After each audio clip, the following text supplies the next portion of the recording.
Alam po ng dakilang Panginoong Jesucristo, isang mapagpalang gabi po sa bawat isa sa atin. Ngayon, bagamat po nandito tayo sa pagdadalamhati sa kapatid natin sa laman, dahil kumbaga dumating na rin ang kapanahonan ng kapatid natin si Sister Nelly Aspe. Ngayon po, bilang kabaon ng kapatiran, bagamat ang kanyang kamag-anak, isang bahayan ay nasa paglulog sa magbibigay tayo ng tinatawag na salita ng Diyos upang tampawi ng tinatawag na kabigatan. Ayon po sa unang sulat ni Apostol Pablo sa mga taga-Tesalonica, sa Kapitulo 4, versikulo 1 at 13 hanggang sa 17. Ngunit, hindi namin ibig na kayo'y di makaalam, mga kapatid, tungkol sa nangatutulong upang kayo'y huwag mangalumbay, na gaya ng mga iba na walang pag-asa. Ngayon po, hindi po ba nasa kalagayan tayo na may namatay na sa ating mga mahal sa buhay? Ngayon po, kung tayo po ay nasa paglulumbay, ibig sabihin para tayong nanghihinayang sa kanyang pagkawala. Pero kung tayo po'y nakakaalam na ng katotohanan, marahil yan ay pamamaraan upang sa ganon, pagkatapos ng tao'y mamatay, siya'y muling bubuhayin bilang isang niluwalhating katawan. Katulad naman ng ginawa sa ating dakilang Panginoong Jesucristo na siya'y namatay at binuhay na mag-uli sa mga patay at siya'y umakyat sa langit. Tayo naman po, yun naman ang tatanggapin natin kung meron po tayong pagtitiwala o pananampalataya sa ginawa ng ating dakilang Panginoong Jesucristo. Sapagkat kung tayo'y nagsisisampalatayang si Jesus ay namatay at nabuhay naman ulit, ay gayon din naman ang nakatutulog kay Jesus ay dadalhin ng Diyos na kasama niya. Kaya po, kinakailangan po yung ating pagkakilala kay Jesus, yung ating pakikinig ng kanyang aral, dapat po lalakipan natin ng pananampalataya na magtiwala tayo na kung papaano ang ating dakilang Panginoong Jesucristo ay nabuhay na mag-uli sa mga patay. Tayo po naman, kasama na yung mga nangatutulog, ay muling bubuhayin at pagkakalooban niya din ng isang bagong buhay. Sa makatuwid, dapat magkaroon tayo ng pagsampalataya sa ating dakilang Panginoon. Iyon po ang nagbibigay sa atin ng kalakasan upang kung tayo man po dumating sa kapanahonan na kunin na ang ating hirap na buhay, meron pa po palang karugtong ang ating buhay sa mga tuwid bagay ang buhay na walang hanggan.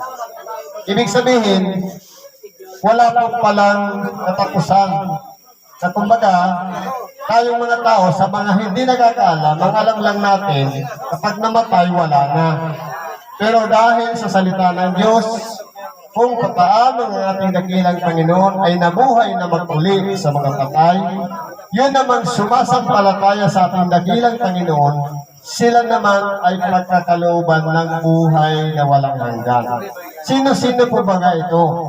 Walang iba yung nananalig kay Kristo, yung sumasampalataya sa Kanya at kumikilala sa Kanya at ganun din sa Kanyang mga aral o salita sa pagkatuwid magay ang salita ng Diyos. Kaya po, dadalhin tayong kasama ng ating dakilang Panginoon.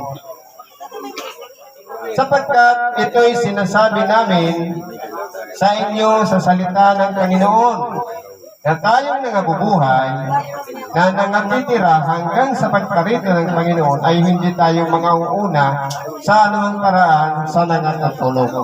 Ibig kong sabihin, yung mga taong namatay na at yung mga taong nabubuhay pa, halimbawa, dumating na ang ating dakilang Panginoon, madatang tayong nangabubuhay.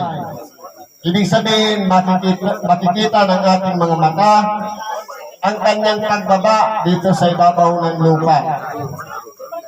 Hindi na nangangahulugan na tayo po ay mga uuna doon sa mga nangamatay na. Kundi meron pa po siyang proseso. Ibig sabihin, yung mga nangabubuhay kay Kristo, sa isang mata, babaguhin tayong lahat. At yung naman na natutulog o nangamatay na, babaguhin mo, kaya muli silang bubuhayin.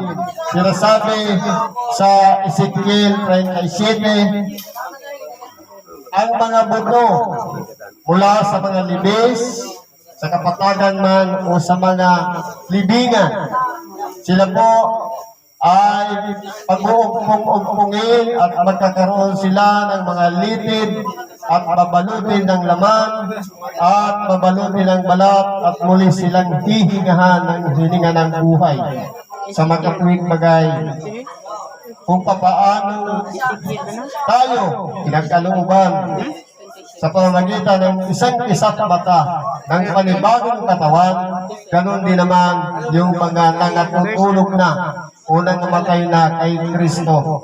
Lahat tayo ay sama-samang sasalubong sa ating dakilang Panginoong Jesucristo. Kaya po, hindi po makalalaman yung mga buhay doon sa mga namatay, kundi sabay-sabay po tayo. Kaya po yung paniniwala na pagkatapos ng tao ay namatay diretso na sa Diyos, wala po yun sa kasulatan. Ibig sabihin, hanggang ngayon, yung mga nangamatay na, nag-aantay pa rin sila. At tayo naman na nabubuhay, mag-aantay din sa pagbalik ng ating dakilang Panginoon. Ibig sabihin, sabay-sabay tayong sasalubong sa ating dakilang Panginoon. Sapagkat ang Panginoon din ang bababang mula sa langit na may isang sigaw, may tinig ng arkanghel, at may pakakak ng Diyos. At ang nangamatay kay Kristo ay unang mga bubuhay na maguli. Kaya po kung titingnan natin, meron po ditong kondisyon. Kung tayo po ay nangamatay kay Kristo, ibig sabihin, buong buhay natin, inilaan natin kay Kristo. Inilaan natin sa paglilingkod sa ating kapwa. At dumating ang kapanahunan natin at tayo'y namatay. Tayo po ang unang magkakaroon ng benepisyo na mabubuhay na mag-uli sa mga patay. Sa magkatuwid, sa unang pagkabuhay na mag-uli sa mga patay, tayo po ay ihihiwalay. At pagkatapos yung mga titira, sila po ngayon yung huhukuman ng Diyos.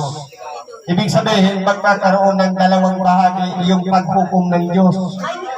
Yung una, ihiwalay mo na yung mga nangamatay kay Kristo, at yung mga yun ay bubuhayin at ihiwalay siya at magkakasama siya ng ating dakilang Panginoon.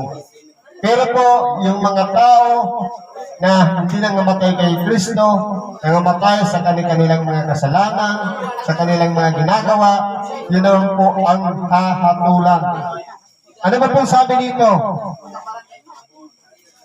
Kung magkagayon, tayong nangabubuhay na nangatitira ay aagawing kasama nila sa mga alapaap upang salubungin ang Panginoon sa hangin at sa ganito'y sa Panginoon tayo magpakailanman.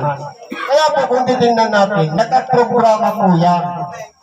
Kung ang alam lang po natin na ang tao, kung titingnan natin, pare-parehas lang naman ang cycle ng buhay. ipapanganak, magiging bata, pagkatapos mag-aaral, mag-aasawa, o kaya magkakaroon ng pamilya, tatanda, at mamamatay. May mga tao na bata pa, namamatay na. At meron naman hanggang sa huling hininga ng buhay, dumarating sa katandaan. Kung titingnan natin, mabubuhay, mamamatay. Pero kung tayo po'y na kay Kristo, ang buong buhay natin inilaan natin kay Kristo. Inilaan natin sa paglilingkod sa ating kapwa. Tayo po ay aagawing kasama niya. Sa magkatuwing bagay, ihiwalay tayo ng Diyos, mapupunta tayo kasama ni Kristo. Kaya po pag-ingatan natin ang ating sarili. Talangin natin ang ating sarili, ano ba ang mga tinatahak natin ngayon? Tayo ba ay nabubuhay sa paglilingkod sa ating kapwa? Pero pagkaminsan, tayo pa po ay naiinis sa ating kapwa. Tayo pa ay nagagalit sa ating kapwa. Kung titingnan po natin, ang ating kapwa ay larawan ng Diyos. Tayo rin po ay larawan ng Diyos.